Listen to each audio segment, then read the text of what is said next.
Hey everyone, Denise here from Sewlimitless, and in today's video I've got a quick little fabric haul for you. I just wanted to share some of the fabrics that I've recently purchased and give you some idea of what it is I plan to do with them. So let's get started. First of all, let me welcome you back to the channel. If you are returning, if you're new here, then hi, my name is Denise. And all of the fabrics I'm going to show you are from G Street Fabrics, which is local to me, but they do have an online store. So I'm just going to share with you some of the things that I've recently bought, and maybe it will give you some ideas for some projects that you might want to do yourself. The first one is this athletic, it's a wicking fabric. It's Lycra spandex print. Actually, it's not a wicking fabric. It's Lycra spandex print. So it's a knit. This is the wrong side of it. Stretches. I'm not sure if this is good for swimwear, but my idea when I purchased this was to make a skirt out of it. And this video will post after my skirt video. You will have seen that already, but this is the pattern I would use, the same pattern, Simplicity 9336. This is a knit, like I said, the pattern is for knit. So this is the first thing, the idea that I had when I purchased this is to make a skirt. So that's the first one. Now, next is this solid black knit. I think it's just like a jersey knit fabric, solid black.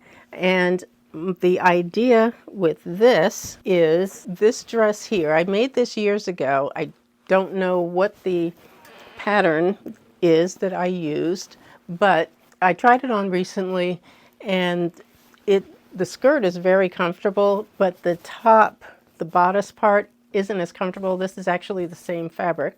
I had a leftover piece, and that's what I used to make the top that I'm wearing. I also got this fabric at G Street Fabrics years ago.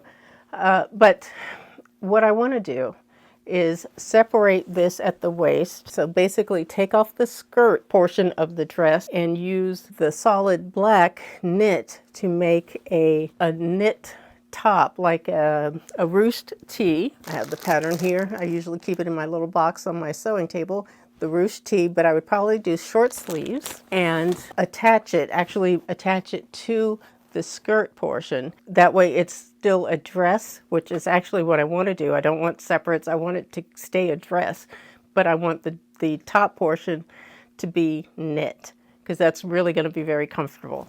So that is the idea. And I think I can just close up that seam where the zipper is on the skirt, and I should be able to just make the top portion, attach it, and I might need to put some elastic at the waist. You know, sometimes when you have dresses like that, they'll have like a little piece of elastic in the waist just to sort of gather it in a little bit. I might need to do that, I'm not sure, but that is the thought process. That's what I'm considering doing. So we will see how all of that works out. I would do a short sleeve or maybe a 3/4, maybe down to the elbow, but basically a short sleeve type of top for the dress. So that is my idea behind buying the black, solid black knit fabric. Now, next is this, this was a wick away fabric, and I actually took a picture of the bolt. I believe I got the rest of the bolt on this one. It's a knit, and I got extra discount because it had writing somewhere. It's got writing on it, but this is a wick away fabric, and it's kind of a heavy weight. So I'm thinking that something like this would be good for making some kind of a workout, like leggings or something in the fall. So that was the idea behind this particular piece there. Now this one is an Under Armour fabric. It is a wicking fabric. And you know, wicking fabrics, they wick away the moisture from your body, supposedly. And it's a knit.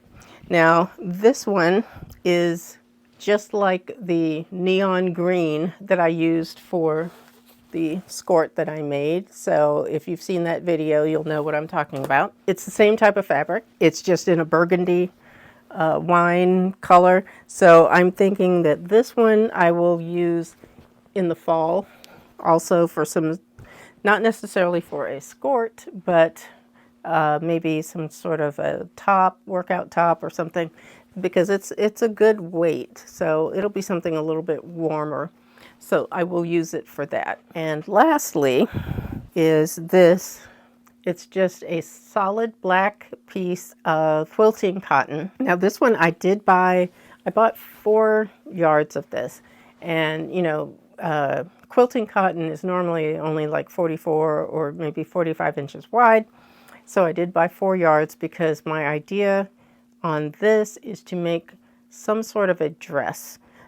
Just something simple, but nice that I could wear out, or, you know, it's quilting cotton, so it's not heavy, which is also what I want. I don't want anything that's really heavyweight, and I actually don't have a lot of solid colors, and I don't have a lot of, I only have one black dress, I have one black skirt. I believe that's pretty much it. I do have a couple of pairs of black pants, but I thought that something like this, because all of these things were on sale when I bought them, I thought this would be a good thing to have, make myself another dress, and it's easy. I like using quilting cotton because you have a lot of variety. You've got a lot of variety for colors, and you can get good quality quilting cotton. I've never had a problem with anything that I've made from that type of fabric. So that is basically, that is it for this little fabric haul. I just wanted to share with you what my thought process is and what I plan to make, some future projects coming up. And yeah, so that's it. Go ahead, hit like, go ahead and subscribe to my channel if you have not done so already. And please hit that notification bell so that you will not miss an upload the next time that I upload a new video. But that's all. And if you have any questions or comments about anything, please leave it down below. I thank you all for watching, and I will see you in the next video. Take care, guys. Bye-bye.